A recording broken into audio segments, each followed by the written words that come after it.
Hello, everyone. Good afternoon. Thank you so much for coming to our presentation today. We hope that all your friends and family and loved ones are all doing well in these unusual times. So let's just dive into our presentation. So today we're going to give you your presentation, me, Haroon Tharwat, Abdulrahman Moussa, Ismail El-Sharkawy, Mohamed I, and Nayera Farghaly. Obviously, with our amazing advisors, Dr. Louis and Dr. Sherif El-Kassas. So we're going to tell you guys about anomaly detection using machine learning and feature selection. Just to give you a brief about our outline and what we're going to tackle today, we're going to talk about the project overview and our system design and the analysis and the results that we achieved. And then finally, we're going to conclude. Moving on, our project overview, we just wanted to restate and clarify our problem that started our thesis and why we need to solve it and its importance. So we found that we wanted to dig a bit deeper on cybersecurity crimes, and we wanted to highlight a few things. We found that last year alone, the losses globally for cybersecurity crimes totaled to $2 trillion, which is about the GDP of Italy, just to put that into perspective. And if this is not alarming enough for you, then this is estimated to triple next year in 2021, according to the Ministry of Aviation Security in Africa and the Middle East. And also, if most of us feel like, oh, the cybersecurity crime, it's a problem, it's an issue that is away from us, and we're not directly affected by it in our country, but actually we dug a little bit deeper, and specifically in Egypt, and we show, like, as you can see, these are the number of network attacks in recent years, according also to the source below. And this is actually very alarming. And then we dug a little bit deeper, and specifically DOS attacks. And there was a survey done on over 400 companies, and about almost all of them suffered an average of $100,000 every year from DOS attacks. The thing is that traditional security methods are not equipped enough to fight these attacks, especially anomaly attacks. Sorry. And we also found that IBM stated that on average it takes 206 days to detect a breach, which is also a very long period of time. And this is because the false positives are high, which means that malicious activity attacks are marked as normal behavior. And the thing is, we decided we wanted to devote our thesis in developing an ensemble-based machine learning model while using feature selection, because we want to maximize our anomaly detection rate and minimize the number of features that we need and minimize the false alarms that we would get. And we promised three things when we started. We promised effectiveness, reliability, and adaptability. And my team is going to elaborate further on that. And according to a literature review and the work and the related work that we studied throughout our year, we found that our fellow peers were using a common method for building intrusion detection systems, while it was machine learning and using single models. The thing is that single models have advantages and disadvantages. Some of them are very effective at detecting certain attacks, and some of them are actually not. So we wanted to combine and the best of both worlds by maximizing and being as most effective with using the strengths of each model, so we could maximize our detection rate. And also, we also found that not all data sets obviously have the same number of features, so we don't have the luxury of utilizing a lot of number of features in detection. So we wanted to use feature selection so we could minimize and be effective as effective and as reliable as possible, using the least number of features to get the highest accuracy possible. And that's what we actually did. And my team is also going to elaborate on that further, and they're going to show you how we delivered on our promises. And right now, Abdulrahman Moussa is going to talk about our system design. Okay, so moving on with the system design, split to three main components: system architecture, which is a high-level overview of our architecture of the system; then the implementation, which is split into also three parts: data preprocessing, and selection of feature selectors; and lastly, the machine learning model itself. And lastly, we're going to do an overview and comparison of different data sets. Okay, so building on what Haroon was saying, we are building an IDS, which is an intrusion detection system, which reviews packets going inside and outside of a network to see if it's anomalous or not. So digging in deeper, this is the architecture of the pipeline. First, we begin with the data set.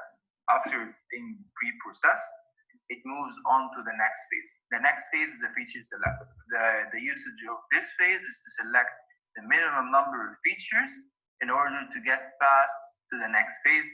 The next phase is the machine learning model.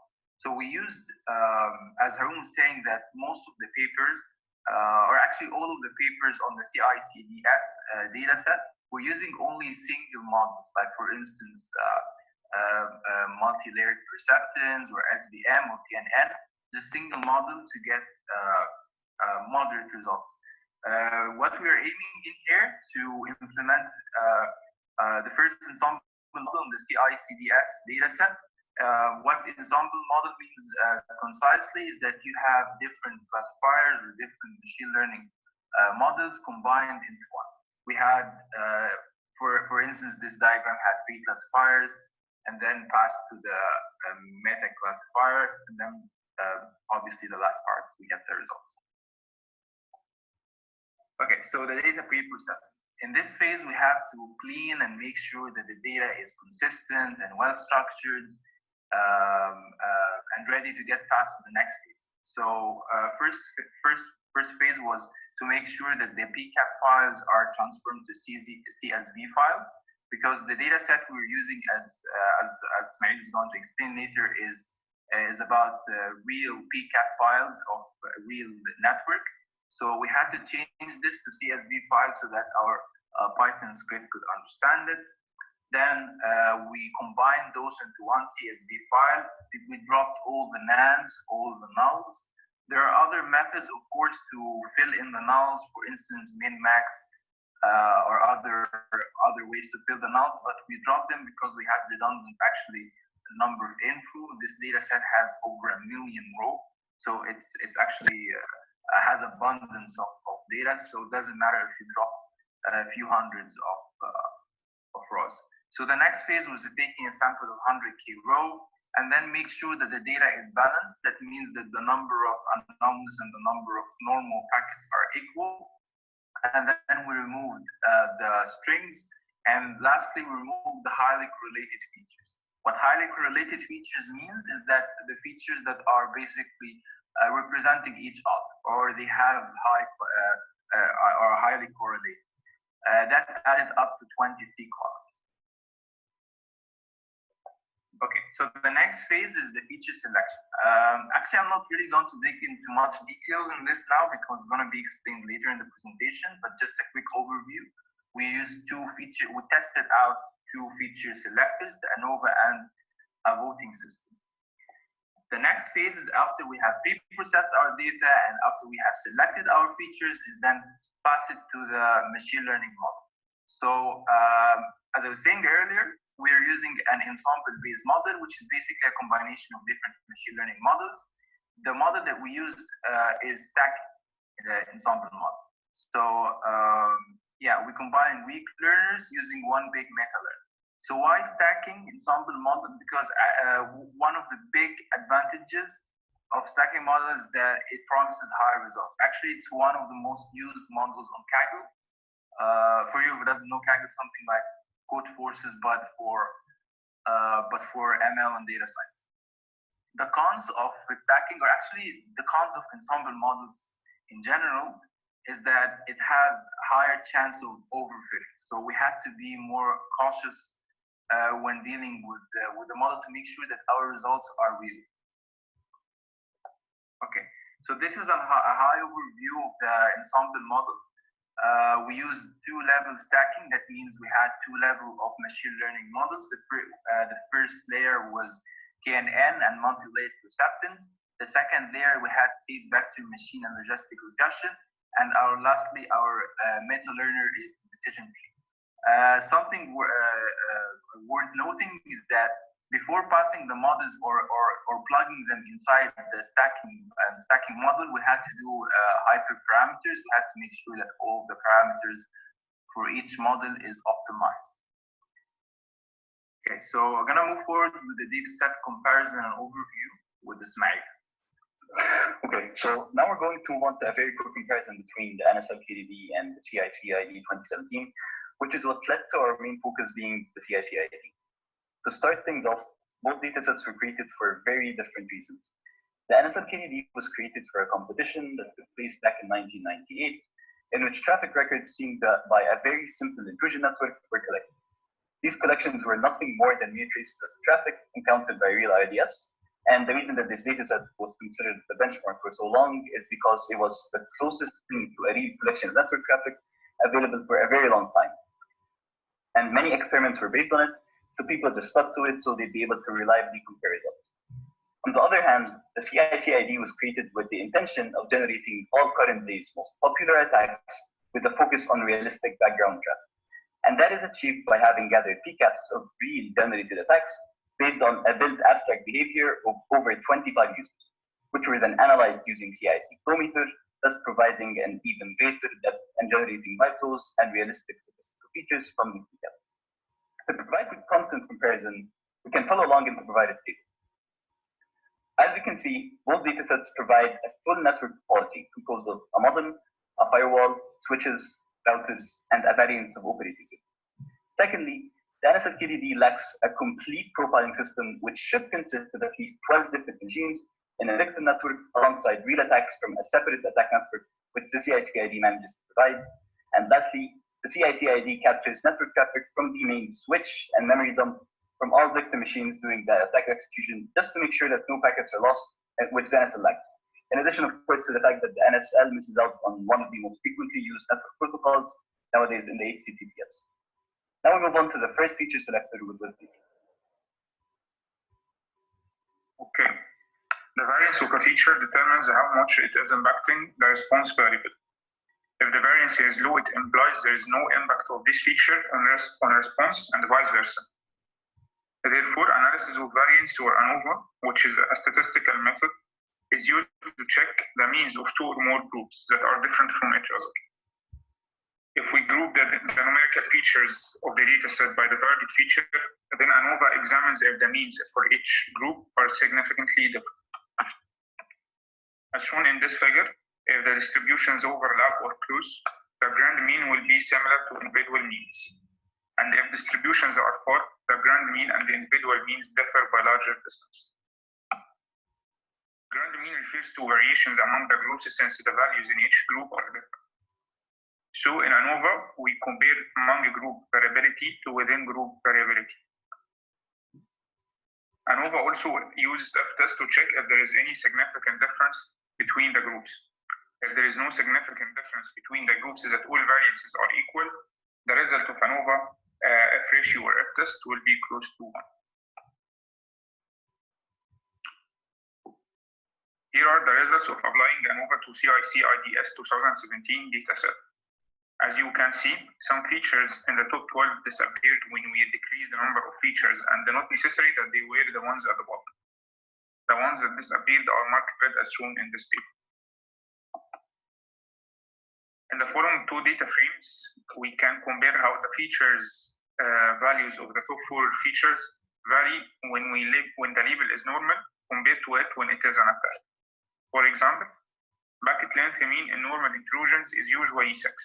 But in attack case, it is sometimes more than that.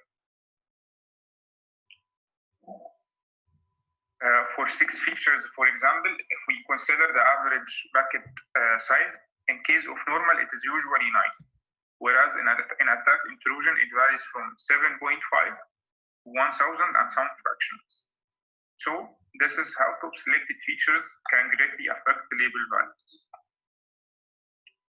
The results with ANOVA are not really powerful. We experimented other feature selectors that have more promising results. As shown in this graph, 4 features resulted in low recall score. We could attain consistent scores only when we are close to 12 features. And now moving on to our second feature selector with Nayera. And for their feature selection. So we did the same thing using different feature selectors that would fit with our data set. We started with our CI/CID dataset having 78 features, and then we processed them and applied the collinearity test and removed all the correlated features. So we ended up with 45 features, where we checked upon them using the Pearson correlation coefficient, which basically measures the linear correlation between the variables. However, the features might be correlated but not linear. So we inspected the features and made sure that they don't overlap or give the same information at the end. Moving on to our 4 feature selectors in the voting system, we had the recursive feature elimination, lasso, tree-based, and the live GBM, where each of them gives its list of the most important features with their ranking, and then we constructed a table with the features and next to it, the voting of each of the feature selectors. Afterwards, we chose the features having the highest score, meaning that we chose the features having a ratio of 3:1 and 4:0. So by this, we filter out the features and pass it to our proposed ensemble model for testing their accuracy, precision, and recall. Moving on to our features, we started to run our stacking models with 19 features, and then we reduced them gradually until we reached only 4 features. And as you can see, the highlighted features in each of the feature selectors list are in fact our chosen 4 features, which mean that they were present in all of our subsets. So, in order to achieve better understanding of our chosen 4 features,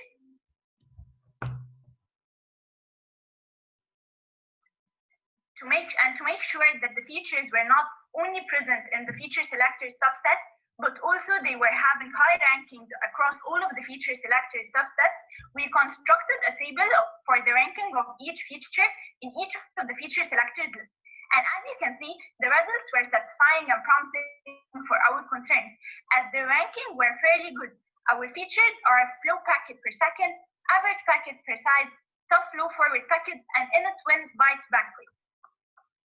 Moving on to our obtained results using this method, this is a simple demonstration of our results. We ran our model on 5 different subsets of features.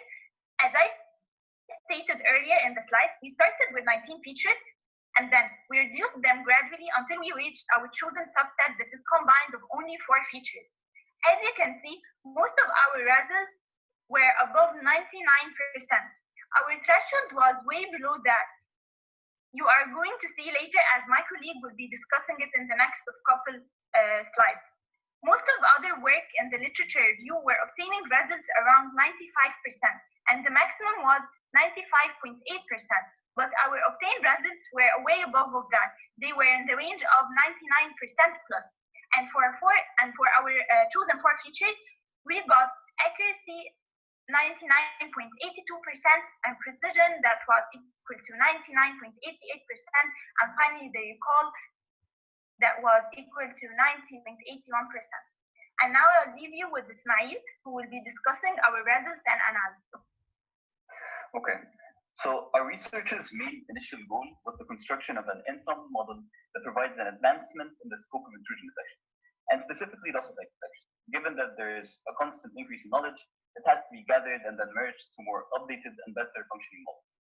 And to take our research one step further, we decided to focus our work and tests on the more novel and realistic CI/CD dataset, and ended up reaching much better results than the few already published papers, with our focus being on these results being reached with as minimal features as possible, while still maintaining as logical and realistic a feature combination as we can. As we can see in the table, the first reference managed to reach an accuracy of 81.47 with as many as 16 features. The second reference managed to increase the accuracy to 96%, but that was mainly due to the increase in features from 16 to 20. And last but not least, our model managed to reach an accuracy of 99.82 with only 4 features. Next, we move on to the conclusion, which is divided into 2 main parts, the recap and the future work. To start with the recap, we promised you 3 main things. We promised you effectiveness, and we delivered a 99.82% accuracy. We promised you adaptability, and we made sure that we target the most updated questions whenever possible, just to make sure that we reach the most up-to-date results. And finally, we promised you reliability, and we delivered these results with only 4 features. Now we move on to future work. Firstly, due to the continuous introduction of new programs, there are always going to be more ways by which the code can be further optimized. And secondly, there's always the question of how well this model functions in a real-time environment, and that could always be something to look into in the future. Lastly, we'd like to thank our advisors, Dr. Sherif El-Kassas and Dr. Nourhan Sakr, for their constant guidance and support. And to all those present right now, hope you enjoyed our presentation, and thank you for your time.